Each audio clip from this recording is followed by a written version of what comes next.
बंगाल में वो हो गया जिसकी कभी कल्पना तक नहीं की गई थी। जिस ममता बनर्जी ने 15 साल तक पश्चिम बंगाल की राजनीति पर राज किया, आज उसी बंगाल में बीजेपी पहली बार सत्ता के सिंहासन पर बैठने जा रही है।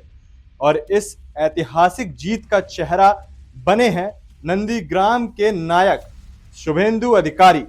बीजेपी विधायक दल की बैठक में शुभेंदु अधिकारी के नाम पर मुहर लग चुकी है।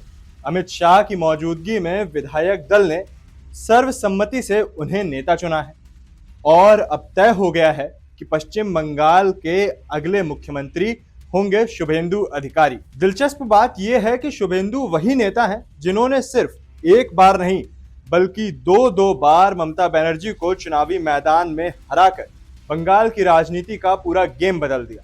9 मई को कोलकाता के ब्रिगेड परेड ग्राउंड में भव्य शपथ ग्रहण समारोह होगा, जिसमें प्रधानमंत्री नरेंद्र मोदी भी शामिल होंगे।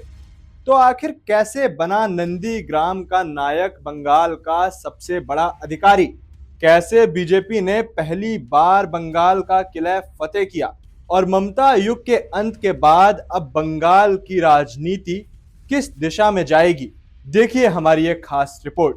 नमस्कार, आप देख रहे हैं आरएन टीवी नेशनल। मैं हूं ऋषभ आपके साथ।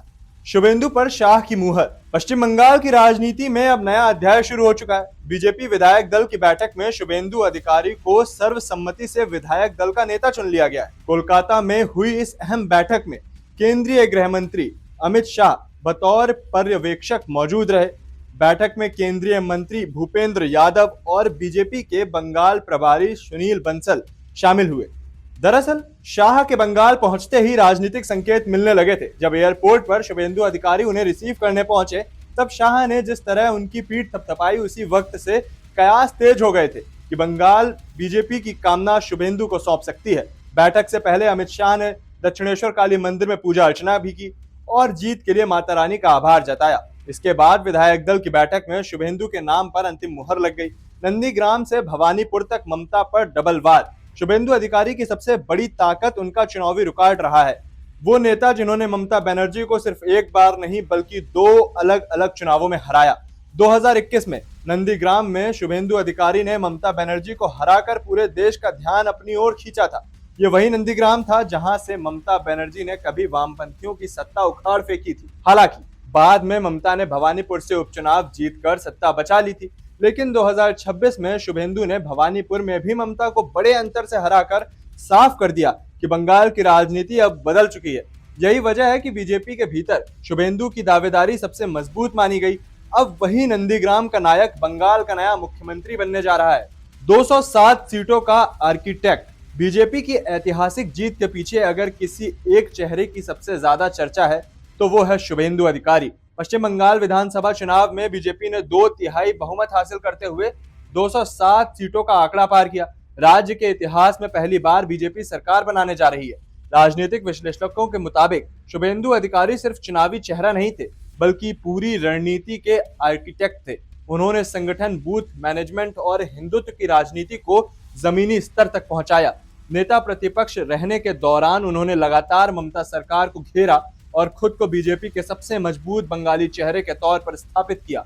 सबसे बड़ी बात, पीएम नरेंद्र मोदी और गृह मंत्री अमित शाह का भरोसा भी शुभेंदु के साथ मजबूती से खड़ा रहा। यही वजह है कि आखिरकार बीजेपी ने बंगाल की कमान उन्हीं के हाथों में सौंप दी। अभी कुछ समय पहले ही चुनाव की प्रक्रिया पूरी हुई है। लगभग 8 प्रस्ताव और समर्थन प्राप्त हुए हैं और सभी प्रस्ताव और समर्थन एक ही नाम के मिले। उसके बाद दूसरे नाम के लिए भी सबको समय दिया गया, पर्याप्त समय दिया गया, मगर कोई दूसरा नाम नहीं आया है। इसलिए केंद्रीय पर्यवेक्षक के रूप में मैं श्री शुभेंदु अधिकारी जी को पश्चिम बंगाल विधानमंडल दल के नेता के रूप में निर्वाचित घोषित करता हूं।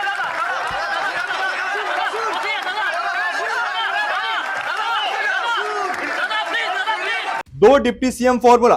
सूत्रों के मुताबिक बीजेपी बंगाल में भी 2 डिप्टी सीएम फॉर्मूला लागू कर सकती है।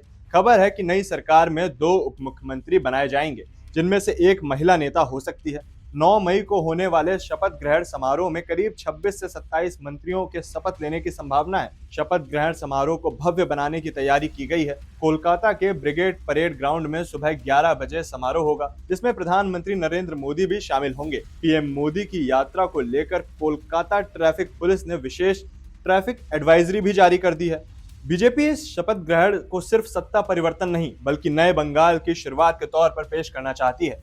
ममता युग का अंत। पश्चिम बंगाल में ममता बनर्जी युग का अंत अब लगभग तय माना जा रहा है। 7 मई को राज्यपाल ने 17वीं विधानसभा को भंग कर दिया, जिसके साथ ही ममता सरकार भी समाप्त हो गई।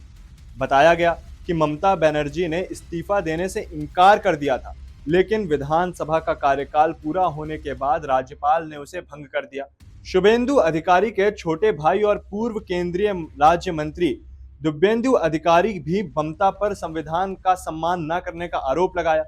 अब बीजेपी सरकार बनने के साथ ही बंगाल की राजनीति पूरी तरह एक नए दौर में प्रवेश करने जा रही है। जहां एक तरफ बीजेपी इसे परिवर्तन बता रही है, वहीं टीएमसी के सामने अपनी राजनीतिक जमीन बचाने की सबसे बड़ी चुनौती खड़ी हो गई है। तो बंगाल में सत्ता बदल चुकी है। जिस राज्य में कभी बीजेपी का नाम तक सीमित था, वहां अब भगवा सरकार बनने जा रही है। और इस बदलाव के सबसे बड़े चेहरे बनकर उभरे हैं शुभेंदु अधिकारी, वो नेता जिन्होंने ममता बनर्जी को चुनौती दी, हराया और आखिरकार सत्ता तक पहुंच गए।